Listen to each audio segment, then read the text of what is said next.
Le Bénin a croisé les crampons dimanche dernier avec le Togo. C'était au stade général Mathieu Kérékou de Cotonou. Et dans le cadre de cette rencontre, un incident s'est produit au stade quelques minutes avant le démarrage du match. Il s'agit d'une vive altercation entre des supporters et des éléments de la police républicaine.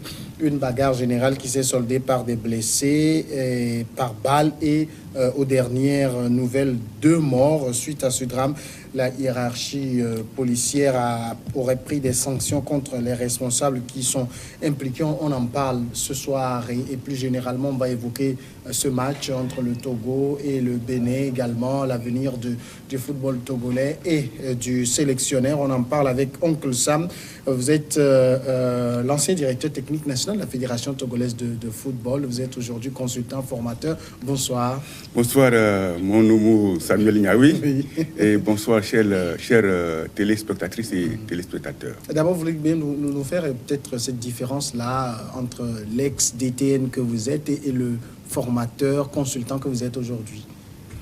Eh bien, c'est simple, hein. Comme on dit souvent, lorsque vous vivez, il faut avancer. Oui.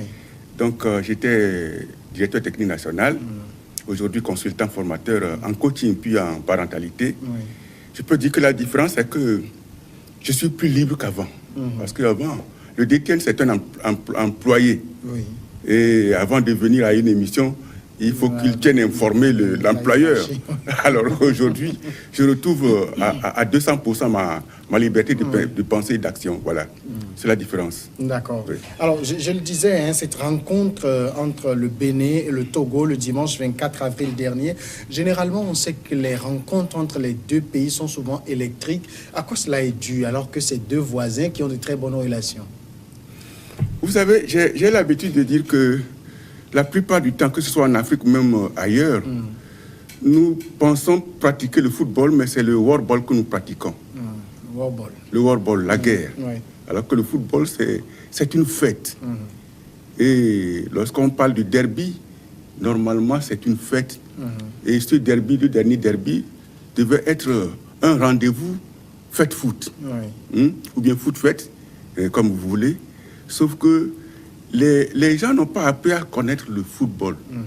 Je dis que si le football ne peut pas unir les Togolais, si le football ne peut pas unir Togolais et Béninois, il vaudrait mieux que les 2 chefs d'État s'entendent pour transformer tous les terrains de football en champ de manioc. Ça veut dire tout, hein? Parce que le but du football, c'est d'unir les hommes. Effectivement, il faut faire la part des choses en parlant objectif. Lorsque vous parlez objectif du football, il est question de marquer autant de buts possible et en encaissant le moins possible. Okay?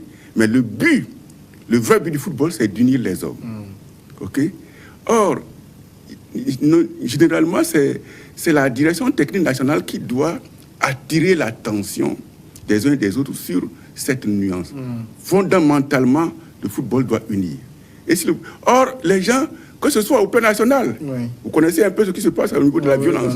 On se souvient de Badou, on se souvient de Bassa. J'ai toujours dit, et quand on en parle, les gens disent, voilà, il faut arrêter, il faut pas écouter le poète. Rien ne peut se faire sans la poésie. Et la poésie, c'est l'amour. Il faudrait que les Africains, surtout, s'arrêtent pour apprendre ce que c'est que le football.